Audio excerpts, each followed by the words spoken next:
29장 24절에서 32절 말씀입니다.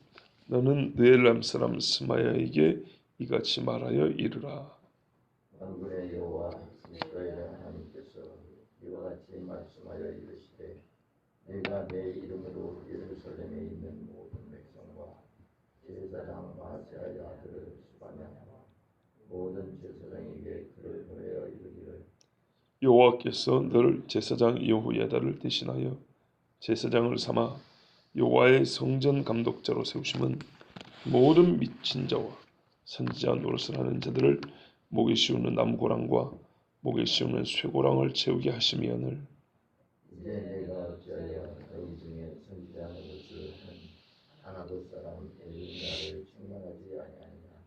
그가 바벨론에 있는 우리에게 편지하기를 오래 지내야 하리니 너희는 집을 짓고 살며 밭을 일구고 그 열매를 먹으라 하셨다 하니라. 제사장 스바냐가 스마의 그 선지자 예레미야에게 읽어서 들렸을 때에 여호와의 말씀이 예레미야에게 임하여 이르시되 너는 모든 고려에게 전언하여 이르기를 여호와께서 느엘람 사람 스마야를 두고 이같이 말씀하셨느니라. 내가 그를 보내지 아니하였거늘 스마야가 너희에게 예언하고 너희에게 것을 믿게 하였도다.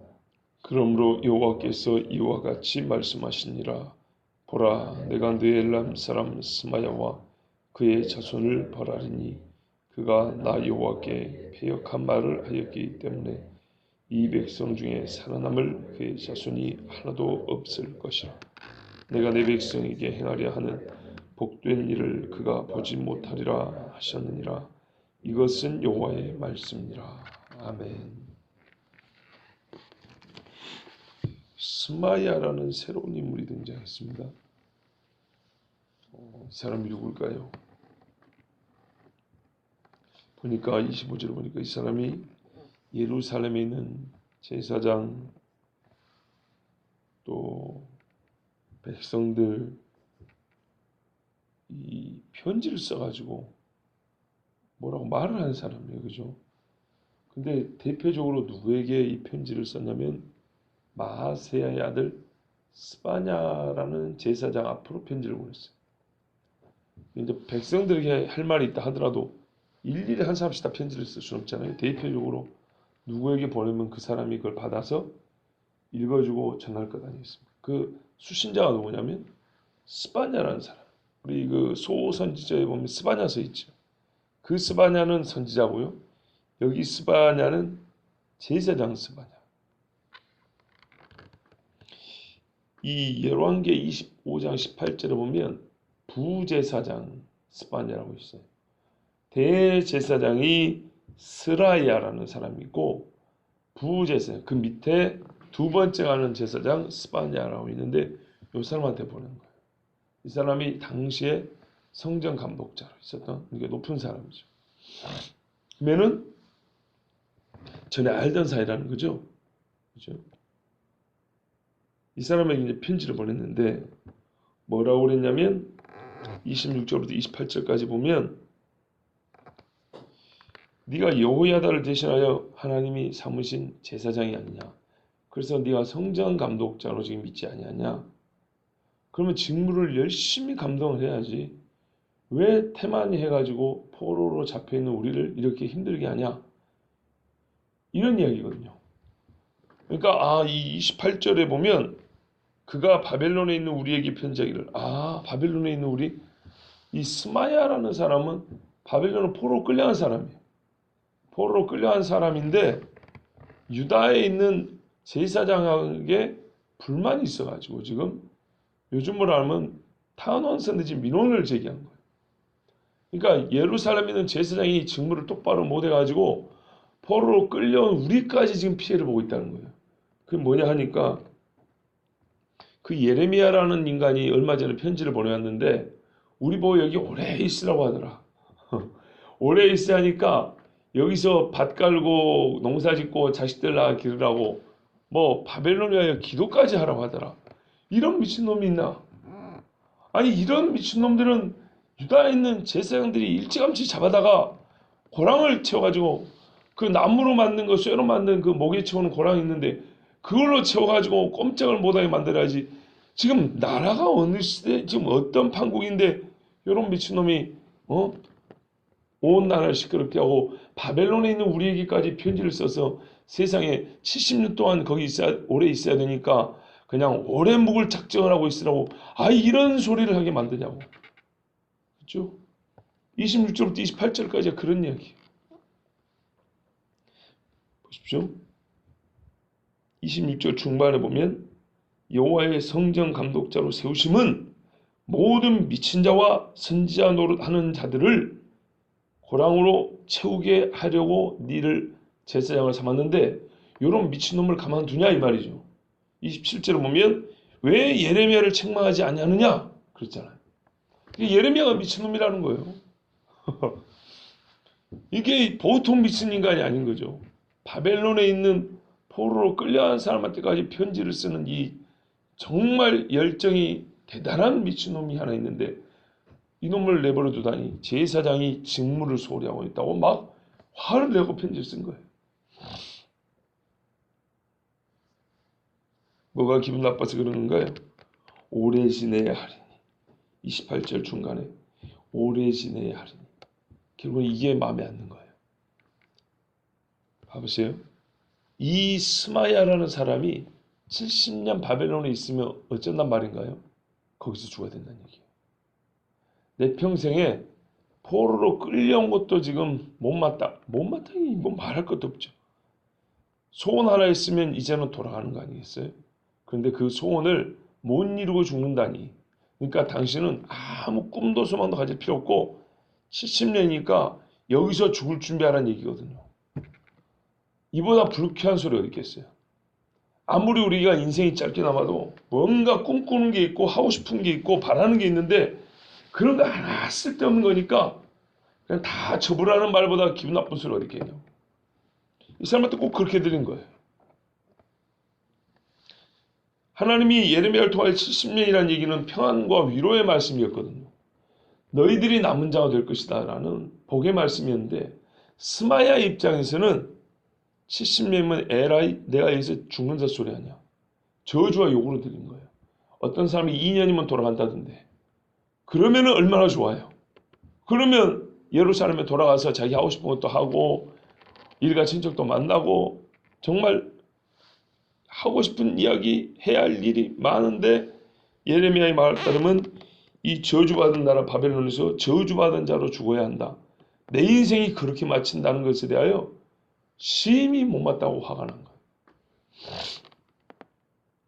그러나 여러분 개인적으로 못마땅하든 화가 나든지 간에 객관적으로 벌어졌고 또는 앞으로 벌어질 일에 대해서는 내가 좋아한다고 그게 그대로 되고 싫어한다고 바뀌고 그런 게 아니에요. 거꾸로 말하면 요나를 보세요. 요나를. 요나가 싫어한다고 그 하나님이 니느웨를 안 봐주고 좋아한다고 봐주고 이런 게 아니란 말이죠.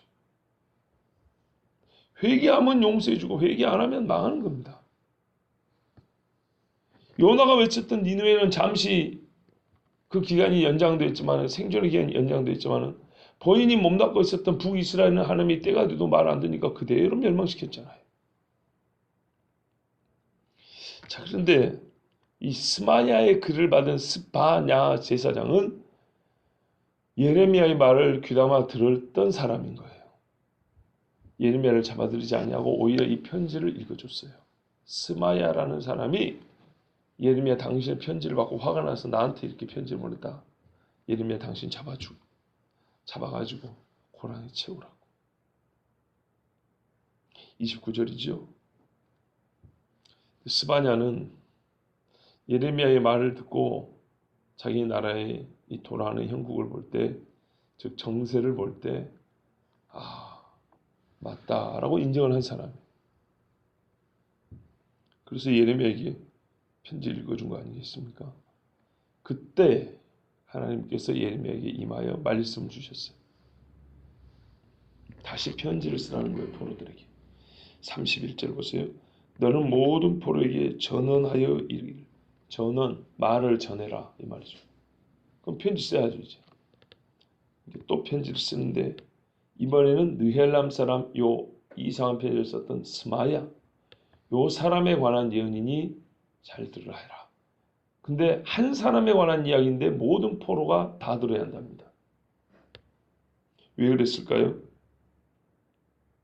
이 스마야의 말을 사람들이 다 믿었기 때문입니다. 31절 후반부 보시면 스마야가 거짓을 예언했고 백성들은 믿었다고 합니다. 이대로 하면 이 사람들도 하나님의 말씀 70년이 차면 돌아오리라고 믿는 사람이 얼마나 되겠습니까? 이건 포로기 초창기에 있었던 이야기입니다. 어떻게 보면 다니엘과 그의 친구들이 한참 믿음의 싸움을 해나갈 때 이야기입니다. 한편에서는 이런 일이 있었던 거예요. 그러니까요. 이 점을 꼭 기억하십시오.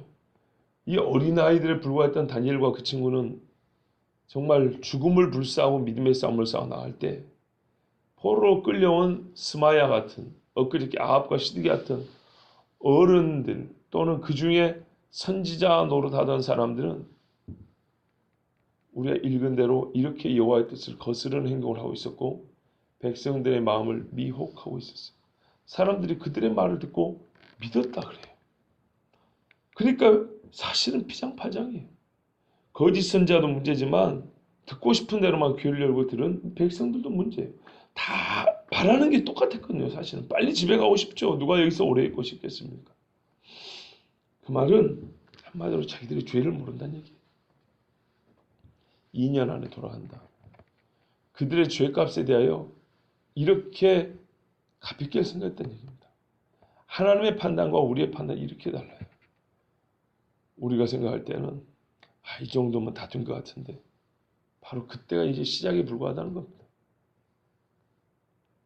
내가 그를 안 보냈는데도 그는 예언했고 너희는 그것을 분별하지 못하고 듣기 좋은 말이라고 그대로 믿어버렸다는 겁니다.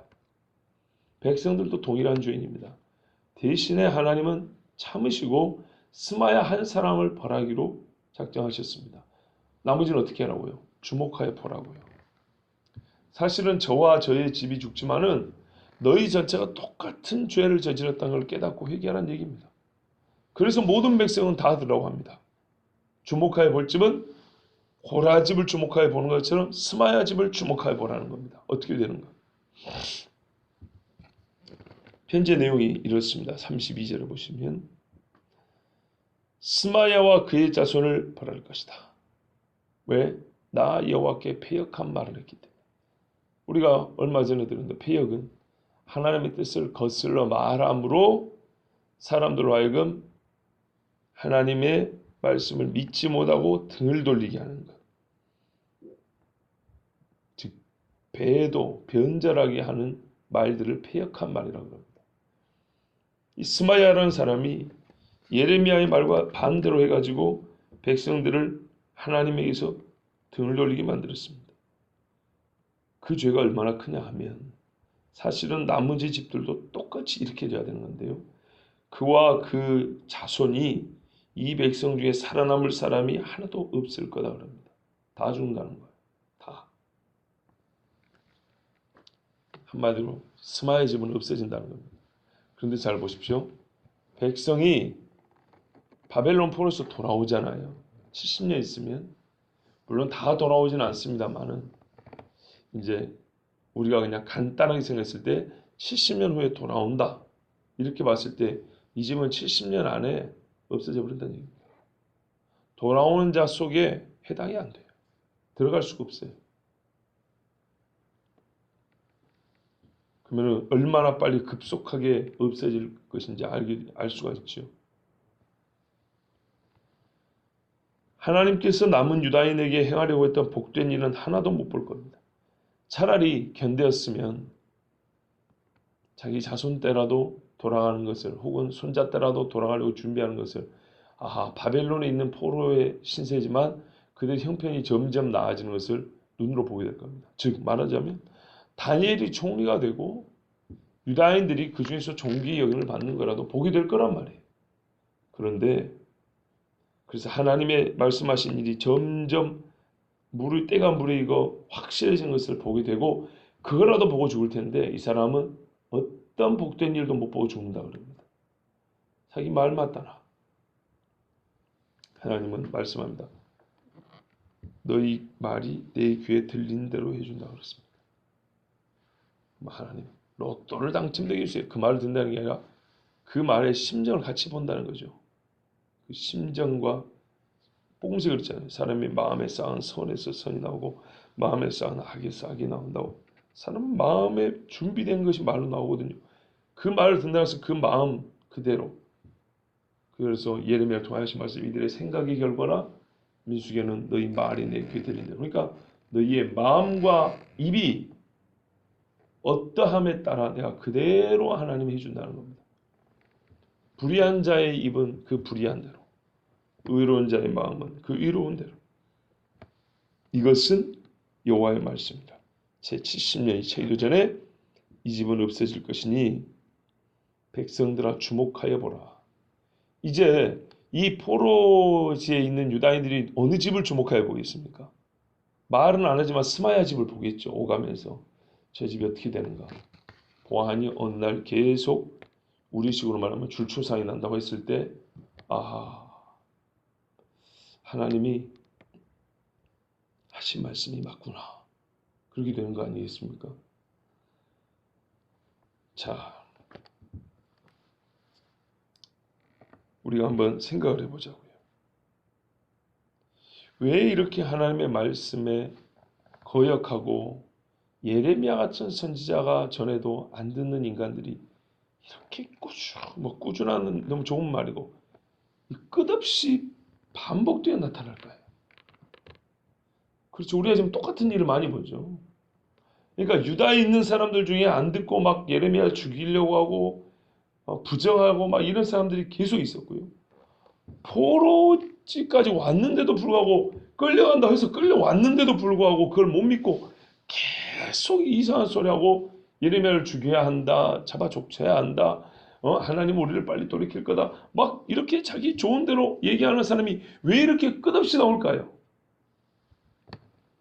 그래 제가 전에도 몇 번 말씀드린 대로 시대가 변했다는 것은 기술이 좀 달라졌을 뿐이지 인간의 본성은 똑같다 그러죠.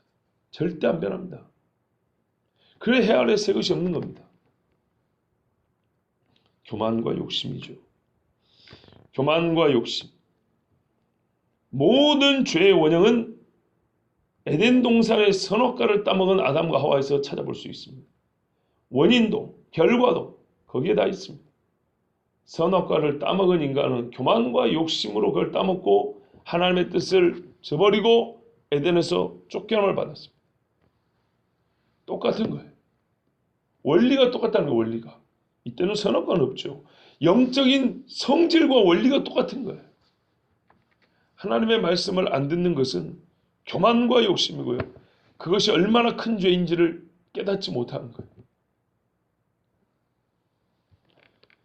그 결과가 어떤 것인지 창세로부터 가르쳐와도 보여주어도 듣지 않고 보지 않으려고 하는 것은 여전합니다.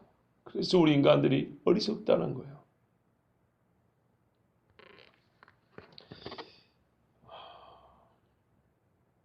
어떤 이들은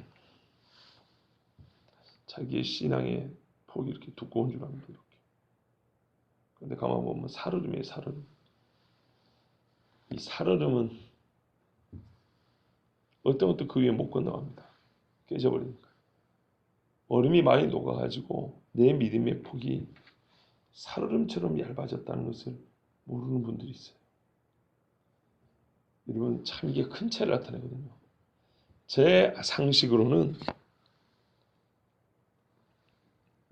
얼음 두께가 5cm 정도만 돼도 우리 다 건널 수 있습니다. 5cm 정도만 얼음이라도 사람이 건너는데 큰 무리가 없습니다. 10cm 되면 뭐 이건 말할 것도 없고요. 어지간한 거 다 버텨냅니다. 얼음의 두께가 70cm가 되면 탱크가 지나간답니다. 한 대가 아니고 줄줄줄 지나가도 문제가 없대요. 70cm. 뭐 대단히 수미터 얼어야 되는 것 같지만 그렇지 않습니다. 무슨 말씀이냐면 물이 어는 걸 볼 때 불과 1cm씩 그 두께가 차이가 나도 얼음이 감당할 수 있는 힘의 차이는 큰 차이가 난다는 거예요. 조금 덜 얼고 조금 더 얼었을 뿐인데 얼음이 위에 실려놔도 무너지지 않고 버텨낼 수 있는 힘의 강도는 엄청나게 큰 차이입니다. 신앙생활에 한꺼풀 더 벗겨지느냐와 그렇지 않은 것은 꺼풀 하나 같지만 감당할 수 있는 그 지구력, 견뎌낼 수 있는 힘은 큰 차이가 납니다. 우리가 그래도 나름대로 주님 다시 오심에 대하여 이 앞에 나와서 기도하는 분들도 기도하면서 주님이 다시 오실 때가 되었고 이 마지막 때 우리가 깨어있기를 이게 자연스럽게 나오잖아요. 여러분 이 기도를 하고 싶어도 혹시나 문제가 생기고 무리가 되고 누가 이단이라 그럴까봐 말 한마디 못하고 끙끙거리는 교회가 얼마나 많은지 모르겠어요. 예를 들어서 우리 장로님이나 집사님이나 또 뭐 권사님들 이렇게 나와서 기도할 때 어제도 김윤수 집사 기도했는데 혹이라도 누가 나와서 주님 이 마지막 때에 우리가 깨어있게 하옵시고 이 한마디 기도를 듣고 교인들 중에 고개를 갸우뚱하면서 저 집사 좀 이상한 것 같은데 하고 자기들끼리 뒷담화 까는 것을 걱정해서 그렇게 기도하고 싶어도 말을 못하는 분들도 꽤 많다는 거예요. 예를 들면 또 그런 것도 있죠. 방언 기도를 하고 싶은데 물론 이제 질서 있게 하겠지만 막 통성기도 할 때 방언 기도 하고 싶은데 혹여라도 이게 방언이 한마디로 나오면은 저 집사가 좀 정신 이상 같아 이런 소리 들을까봐 기도를 못하고 속으로만 앓고 있는 그런 사람들도 어느 교회들에는 있어요. 우리 시골에도 그런 데 있었어요. 우리 교회 말고 이웃 교회. 그런데요, 이런 것들이 하고 싶어도 못하는 교회가 있지만 그래도 우리는 그 기도를 하는 것을 이상히 여기지 아니하고 오히려 그 기도말에 그 뜨거움에 간절함에 아멘하고 고개를 끄덕일 수 있다. 이것은 여러분 아무것도 아닌 것 같지만 엄청나게 큰 차이라는 걸 아셔야 돼요. 진짜 때가 가까이 왔는데도 불구하고 때가 가까이 왔다는 말을 입에 담지도 못하고 목사들 중에 하고 싶어도 교인들 눈치 보고 말을 못하고 성도들 중에 그것을 말하고 싶어도 목사 눈치 보고 다른 교인들 눈치 봐서 한마디 못하고 본인이 다니던 교회니까 나오질 못하고 끙끙거리면서 속으로만 자기 혼자만 그냥 진짜 끙끙거리면서 교회 다니는 사람들이 얼마나 많은지 아십니까? 그런 측면을 볼 때는 우리는 지금 큰 차이를 보이고 있는 거예요. 별것 아닌 것 같죠. 이제 여기에 더하여 우리가 그렇게 기도할 수 있다면 그런 신앙관을 가지고 있다면 이제 삶의 변화가 두드러지게 나타나야 합니다. 두드러지게. 왜? 그 정도 차이가요. 어마어마한 거라니까요. 그런데 봐보세요. 지금 예레미야의 말을 듣는 사람과 듣지 않는 사람의 수의 비율이 얼마나 큰 차이가 나는 겁니다. 그런데 그 사람들 차이는 별거 아니에요. 70년 동안 있는다. 아니다 2년 있다 한다. 한마디 차이인데요. 삶의 목적과 삶의 방식, 이 사고방식의 차이, 생활의 계획의 차이는 어느 정도로 크게 벌어질 것 같습니까? 포로지에서 예레미야의 편지를 받고 이렇게 한 사람하고 이 미친놈 이렇게 한 사람하고 얼마나 큰 차이가 나겠냐고요. 그 차이는 어느 정도냐면요. 오늘 이스마엘에게 하나님이 하신 말씀의 차이예요. 딱 다 죽어야 돼. 하나님이 불쌍해서 나머지 사람들은 다 안 죽이고 봐준 거예요. 왜냐? 스마엘 말을 그대로 믿었기 때문 아닙니까? 이렇게 믿은 사람은 바로 그와 그 집이 다 죽는 거예요. 원래. 별것 아닌 것 같지만 실상 이렇게 큰 차이입니다. 얼음 1cm 더냐 덜하냐에 따라서 사람이 빠져 죽고 건너가 죽고 그런단 말이에요. 여러분 꼭 그걸 아시고요. 믿어야 할 것과 믿지 않아야 할 것, 생각해야 될 것과 생각하지 않아야 될 것, 기도의 주제로 삼아야 될 것과 그냥 부러워하지도 않고 원하지도 않고 내버려둬야 될 것, 이걸 가려내는 것은 진짜 큰 지혜입니다. 한 가지 중요한 사실이 되어 있습니다. 우리 하나님이 이렇게 말씀하셨잖아요. 내가 그를 보내지 아니하였거늘 보내지 아니었으나 보냄 받은 자의 자리를 꿰차고 자기 목소리로 백성을 미워하는 자들이 또한 언제나 있어요. 포로로 끌려간 땅, 징계와 책벌을 받는 중에도 그런 자들은 항상 있습니다. 그러니까 책벌을 받기 전에, 징계를 받기 전에 그런 거짓 선자가 있어서 징계를 받았다. 이까지는 우리가 이해하고 충분히 아는 이야기인데요. 예레미야서를 통해서 우리가 확실히 또 한번 깨닫는 게 뭐냐면, 징계를 받는 중에도, 하나님 앞에 심판을 받는 중에도 거짓 선자는 나오는구나.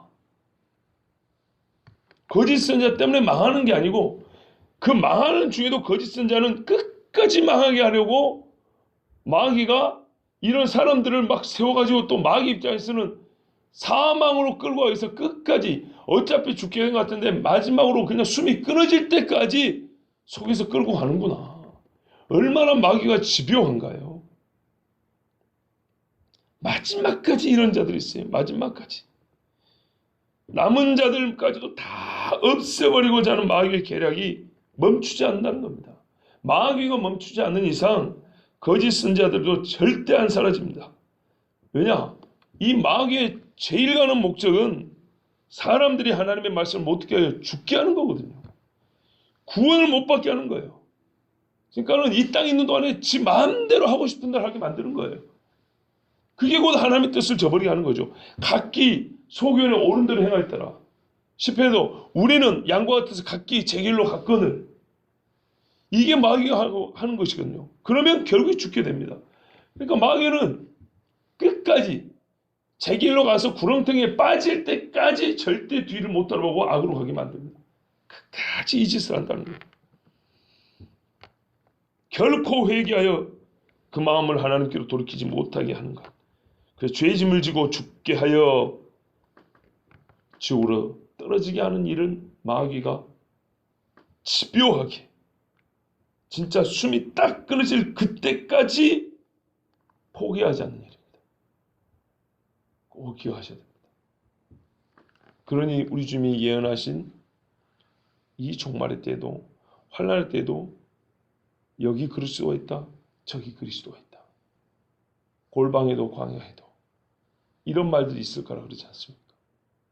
요한계시록에 보면은 저 그리스도 앞에 하늘에서 불이 떨어지게 하고 신상을 써놓고 말을 하게 하고 악한 자에 나타나면 거짓 표적과 기사와 능력이라고 그랬어요.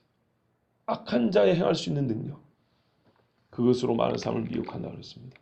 지금 하나님의 심판이 내리는 중에도 그렇게 하여 많은 사람을 우상 숭배로 빠뜨리고 하나님을 배도하고 배신하여 하나님을 또한 원망하게 만든다. 이것이 마귀가 하는 짓이라고 그랬습니다.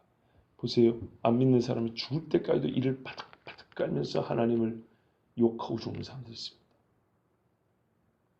그래서 여러분, 우리는 주의해야 합니다.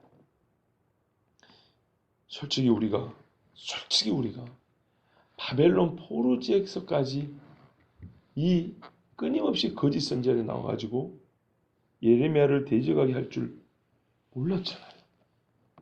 저 역시도 스마야 이 뇌리에 박혀있는 이름이었어요. 근데 이 스마야가 어디서 나왔지? 이거를 잊어먹고 한참 헤맸거든요. 근데 말씀 보니까 여기 있더라고요. 그냥 스마야 거짓 선지자인 줄 알았는데, 유다가 멸망이 전 거짓 선지자, 그 정도는 알았는데, 이 사람이 바벨론 포로지에서 유다에게까지 편지를 써서 이 거짓말을 하는, 자기는 거짓말인지 모르죠. 그런 사람일 줄이야. 여러분, 포로지에 끌려간 사람들의 마음을 미혹하기까지 얼마나 마귀가 악랄하고 집요한지 우리는 똑똑히 보았습니다. 진짜로 깨달아야 합니다. 베드로 전서 5장 7절에 근신하라 깨어라 너희 대적 마귀가 우는 사자같이 두루 다니며 삼킬 자를 찾나니 그랬어요. 마귀는 이 일을 계속합니다. 계속한다는 얘기예요. 어느 한때만 그래요. 마귀가 이 땅에서 소멸될 때까지 끊임없이 이 짓을 한다는 거예요. 그러니까 최후의 심판 때까지. 그러면 우리는 그때까지 어떻게 해야 되냐? 우리 주님이 방법을 가르쳐 주잖아요. 근신하라 깨어라 그러잖아요. 주의하여 보고 분별하고 늘 기도에 힘쓰라는 겁니다. 그렇지 않으면 마귀한테 잡아 먹히는 거고요. 근신하고 깨이면 어떻게 해요? 우는 사자같이 와도 삼켜지지 않냐고 오히려 그 마귀의 이빨을 부러뜨린다는 겁니다. 마귀를 대적할 수 있습니다. 대적하는 힘은 근신과 깨어있음에 있습니다.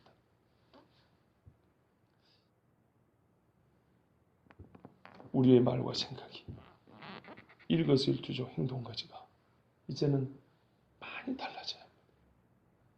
진짜로. 하나님 앞에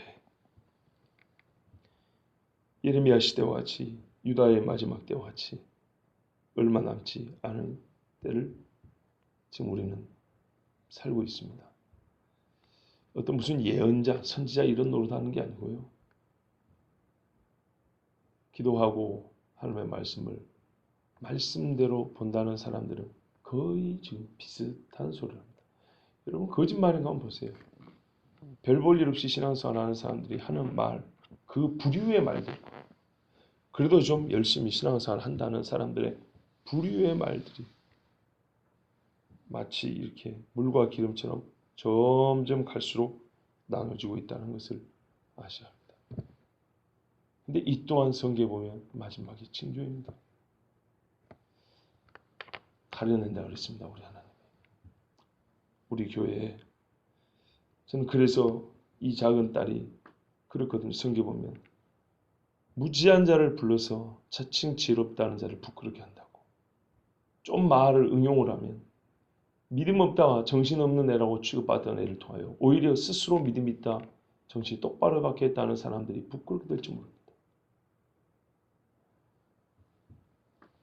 여러분, 우리는 이제 완전히 귀를 열어야 할 때와 닫아야 할 때를 정하고 마음을 확정해야 될 때입니다. 시편 말씀에 여호와여 내가 확정하고 내 마음을 확정하였사오니 내가 새벽을 깨우르다 그랬습니다. 저는 압니다. 개인적으로 기도하십시다.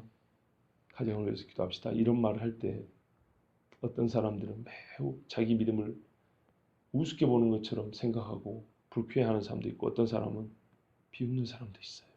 우리 교인 중에. 저한테 직접 대놓고 그런 분도 있어요. 하나님이 다 보고 계십니다. 진짜로 하나님이 보고 계십니다. 제가 보기에도 정말 하나님 앞에 바르게 있다는 집은 막 축복이 오죠. 이 집은 진짜 하나님 복을 줍니다. 그런데 이렇게 비웃어버린다거나 그냥 기분 나빠서 얼굴을 돌려버린다. 이렇게 되면 망하라고 하는 얘기가 아니에요. 우습게 봐서 하는 얘기가 아니에요. 정말로 성경 보면 주 예수면 너와 내 집이 구원받는다는 것처럼 그런 마음으로 하는 거예요. 지금 당장 이게 잘 안 되더라도 겸손하게 듣는 집은 막 진짜로 하나님 복을 좀 주세요. 막 이렇게 기도하는 마음이 자동적으로 나오는데 그런 말 나오면 그냥 고개 돌려버린다거나 아니면은 웃어버린다거나 이럴 때는 어찌해야 될지 모르겠어요. 저주는 할 수는 없는데 정말 살려면은 야, 이런 정도면은 어떻게 해야 살 수 있을까? 성경대로 하면은 분명히 하나님 앞에 좀 맞아야 된다는 얘기인데 성경이 그렇잖아요. 인생 책찍과 사람 막대기로 친다 그랬거든요. 이를 어찌할꼬 차라리 그래서라도 살 수 있다면 다행 아니겠습니까? 지금은 진짜 살기 위해서 최선을 다해야 될 때입니다. 하나님 앞에 우리 영혼이 깨어 있기를 바라고요. 이런 스마야 같은 사람들의 말을 듣고 귀를 기울이면 큰일 납니다. 근실하고 깨어 있는 우리가 되기를 바랍니다.